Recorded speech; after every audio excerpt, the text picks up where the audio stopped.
Slick back. No, slick back. That's what I said. Slick back. No, nigga, I'm a pimp named Slick back. Pimp named Slick back. Pimp named Slick back. Nigga, are you deaf? I'm a pimp named Slick. Assalamualaikum warahmatullahi wabarakatuh. Perkenalkan, nama saya Atifa Nuryanti dengan NIM K1A1222084. Baik, pada kesempatan kali ini saya akan menjelaskan mengenai Pecten maximus, mulai dari morfologi, klasifikasi, cara hidup, penyebaran di laut, budidaya, manfaat bagi manusia, hingga kandungan gizi yang terdapat pada Pecten maximus. Pecten maximus memiliki cangkang yang cukup kuat. Pecten maximus memiliki warna merah dengan mantle membrane warna coklat dan juga putih.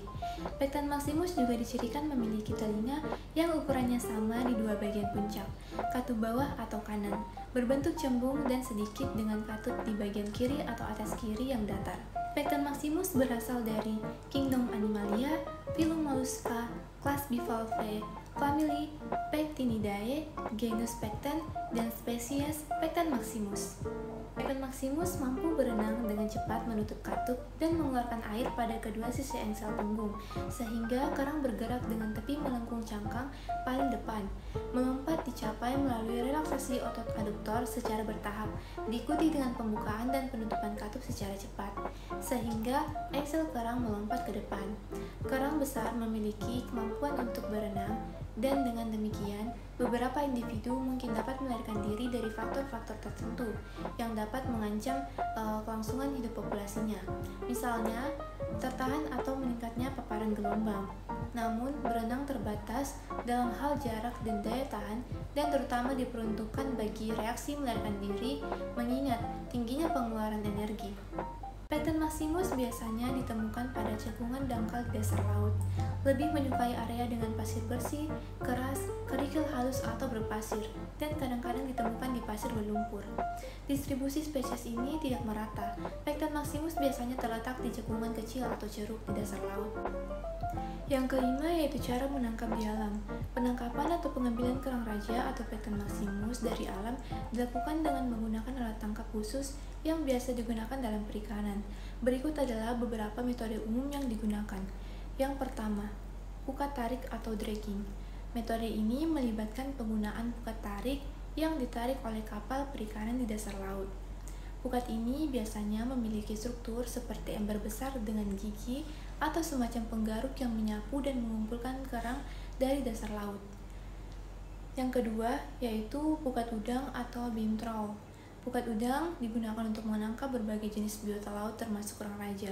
Pukat ini ditarik oleh kapal dengan menggunakan rangka atau beam di bagian depannya. Yang keenam yaitu potensi pemeliharaan atau budidaya. Berikut adalah beberapa aspek potensial dalam pemeliharaan kerang raja. Yang pertama, lingkungan budidaya. Pemilihan lokasi, memilih lokasi yang tepat dengan kondisi lingkungan yang cocok, seperti kedalaman air yang sesuai, suhu air yang stabil, dan ketersediaan plankton sebagai sumber pakan alami. Kualitas air, memantau dan menjaga kualitas air laut agar sesuai dengan kebutuhan kerang raja. Yang kedua yaitu teknologi budaya, spot kolektor. Penggunaan spot kolektor untuk mengumpulkan larva kerang raja yang terjadi secara alami di lingkungan. Pemeliharaan di kandang, menyediakan kandang atau petak-petak khusus untuk pemeliharaan kerang raja. Yang ketiga, pakan dan nutrisi. Manajemen pakan, memastikan ketersediaan pakan alami seperti plankton atau pakan buatan yang sesuai dengan kebutuhan nutrisi kerang raja. Yang ketujuh yaitu manfaat bagi manusia secara umum. Kerang raja atau Pecten maximus memiliki berbagai manfaat bagi manusia secara umum. Beberapa manfaat tersebut melibatkan aspek ekonomi, gizi, dan lingkungan. Berikut adalah beberapa manfaat kerang raja. Yang pertama, nilai ekonomis. Industri perikanan dan kelautan. Kerang raja memiliki nilai ekonomis tinggi dalam industri perikanan dan kelautan. Penangkapan dan budidaya kerang raja dapat menciptakan lapangan pekerjaan dan kontribusi ekonomi yang signifikan. Yang kedua, pangan bergizi. Sumber protein, kerang raja merupakan sumber protein yang baik, protein esensial untuk pertumbuhan dan pemeliharaan jaringan tubuh. Selanjutnya, mineral dan vitamin. Kerang raja kaya akan mineral seperti seng, selenium, dan vitamin B12 yang penting untuk kesehatan tubuh manusia. Selanjutnya yang kedelapan yaitu kandungan gizi yang ada dalam daging. Berikut adalah perkiraan kandungan gizi umum dalam 100 gram daging kerang raja atau Pecten maximus. Perlu dicatat bahwa nilai-nilai ini dapat bervariasi tergantung pada faktor-faktor seperti lokasi, geografis, musim, dan metode penangkapan atau budidaya. Informasi ini disusun berdasarkan data umum dan dapat berubah sesuai dengan penelitian terbaru. Yang kesembilan yaitu kandungan unsur penting yang ada dalam daging. Secara umum, daging kerang raja atau Pecten maximus mengandung beberapa unsur penting, meskipun mungkin tidak sebanyak pada beberapa jenis daging lainnya. Berikut adalah beberapa unsur penting yang umumnya dapat ditemukan dalam daging kerang raja. Yang pertama yaitu protein.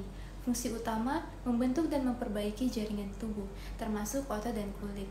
Kandungan kerang raja mengandung protein yang penting untuk keberlangsungan hidup dan pertumbuhan sel-sel tubuh. Selanjutnya ada vitamin dan mineral. Yang pertama yaitu vitamin B12, penting untuk fungsi sistem saraf dan pembentukan sel darah merah. Yang kedua ada selenium, sebagai antioksidan yang mengandung kesehatan sel. Yang ketiga ada zinc, penting untuk pertumbuhan dan fungsi dalam kekebalan tubuh. Selanjutnya yang keempat ada fosfor, mendukung kesehatan tulang dan terlibat dalam metabolisme energi.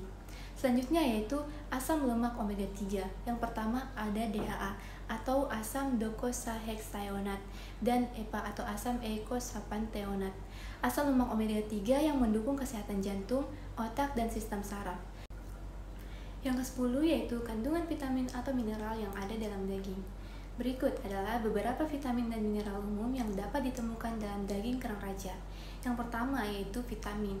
Di sini ada vitamin B12 dan juga vitamin A. Selanjutnya mineral. Di sini ada yang pertama zat besi, yang kedua selenium, yang ketiga kalsium, yang keempat fosfor, dan yang kelima zinc. Selanjutnya asam lemak omega 3. Di sini ada DHA atau asam docosahexaenat. Manfaat kandungan tersebut bagi tubuh. Berikut adalah penjelasan mengenai manfaat-manfaat dari kandungan yang dapat ditemukan dalam daging kerang raja. Yang pertama ada vitamin. Di sini ada vitamin B12. Vitamin B12 sangat penting untuk fungsi sistem saraf, pembentukan sel darah merah, dan metabolisme energi. Yang kedua yaitu vitamin A. Vitamin A berperan penting dalam kesehatan mata, sistem kekebalan tubuh, dan pertumbuhan sel. Selanjutnya kita masuk pada mineral. Yang pertama ada zat besi. Zat besi diperlukan untuk pembentukan hemoglobin dan transportasi oksigen dalam darah. Yang kedua ada selenium. Selenium adalah antioksidan yang penting untuk menjaga kesehatan sel dan melibatkan fungsi sistem kekebalan tubuh. Yang ketiga ada kalsium.